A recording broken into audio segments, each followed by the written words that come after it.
Halo semua, selamat datang dalam pemaparan materi inti dari kelompok kami, VIP Night. Saya Aldi Pridulinus Malau, ditemani rekan saya Joyce Dabutar, Thomas Cesaragi, dan Sylvester Warwu. Di sesi ini, kami akan menjelaskan detail variabel teknis dan hasil akhir dari penerapan sistem FIS Mamdani untuk diagnosis risiko diabetes mellitus yang sudah kami rancang. Halo semua, kami dari kelompok VIP Night akan mempresentasikan hasil kerja kami. Sebagai awal, saya akan menjelaskan slide pertama ini. Penyakit diabetes mellitus ditandai dengan hiperglikemia dan komplikasi kronis.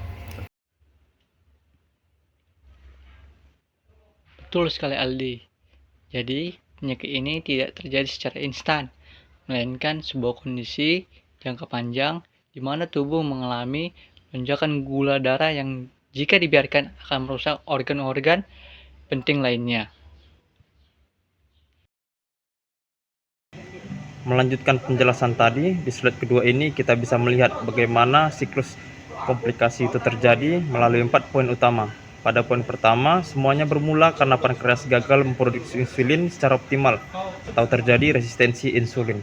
Dampak dari kegagalan pankreas tersebut memicu poin 2, yaitu hiperglikemia, darah tinggi menetap, glukosa menumpuk di dalam darah dan tidak bisa diubah menjadi energi.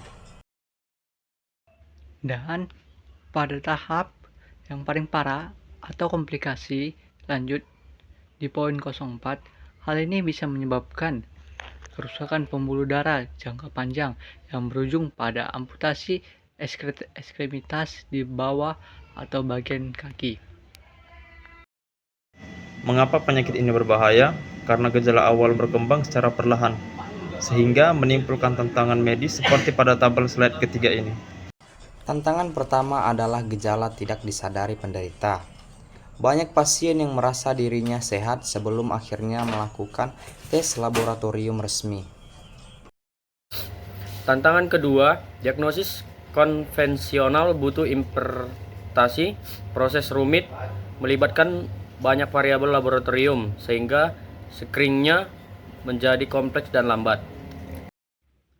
Lalu, tantangan ketiga, keterbatasan tenaga medis, memperlambat kurangnya fasilitas lab dan tenaga ahli di daerah-daerah membuat deteksi dini terhambat. Oleh karena itu, di poin keempat, kita sangat butuh sistem keputusan cepat yang akurat dan mudah yang diakses.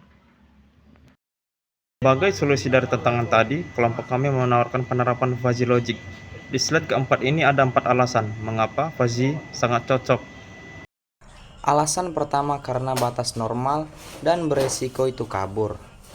Di dunia medis nyata, kondisi pasien tidak selalu hitam putih. Jadi logika fuzzy mampu menangani ketidakpastian ini.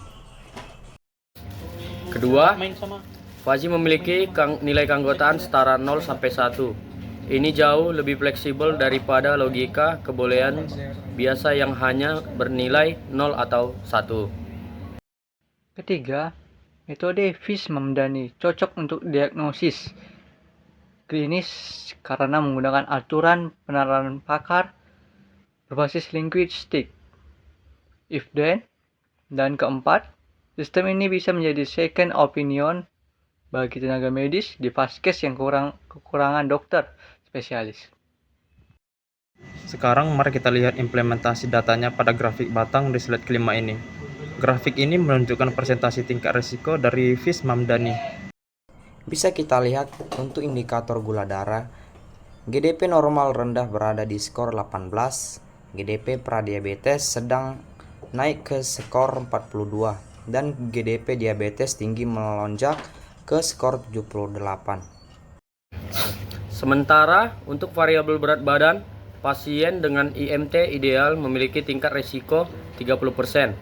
Namun angka ini melompat tinggi menjadi 86% pada pasien dengan IMT obesitas.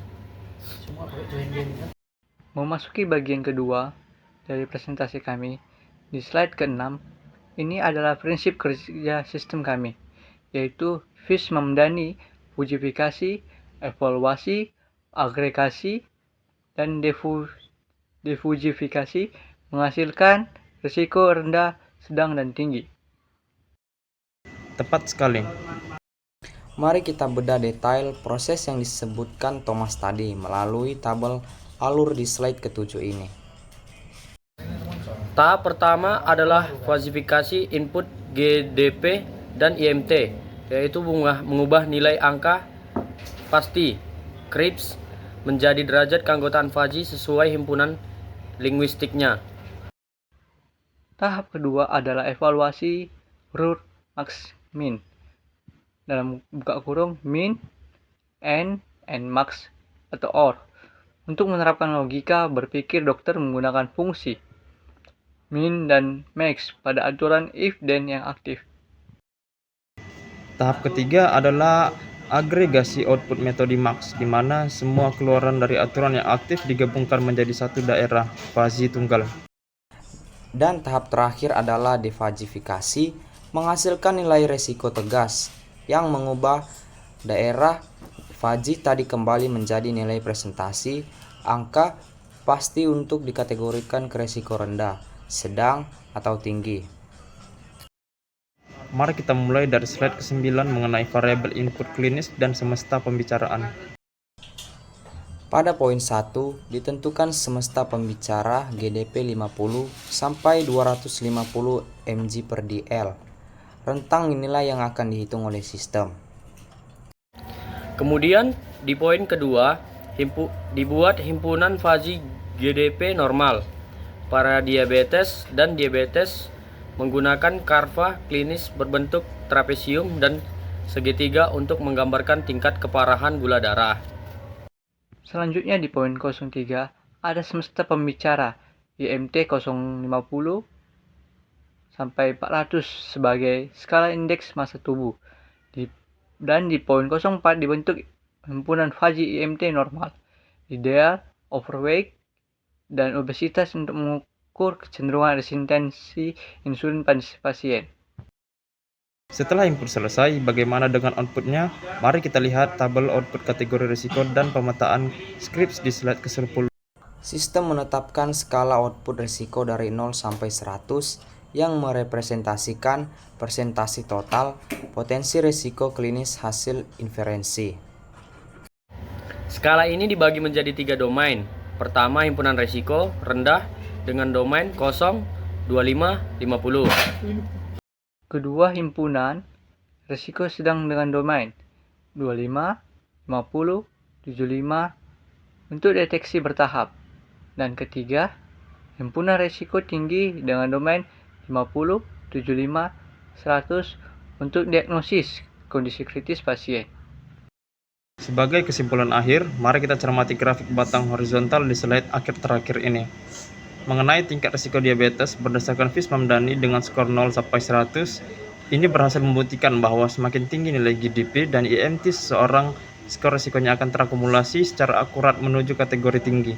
Sekian presentasi dari kelompok VIP Night. Terima kasih atas perhatian Anda semua.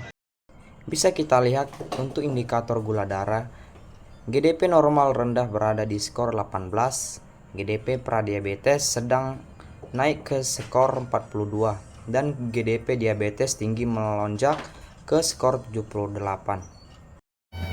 Sedangkan pada indikator berat badan, IMT normal ideal menghasilkan risiko 30 dan IMT overweight obesitas melompat hingga skor 67. Artinya, sistem Fuzzy ini berhasil membuktikan bahwa semakin tinggi nilai GDP dan IMT seseorang, skor risikonya akan terakumulasi secara akurat menuju kategori tinggi. Sekian presentasi dari kelompok VIP Night. Terima kasih atas perhatiannya Anda semuanya.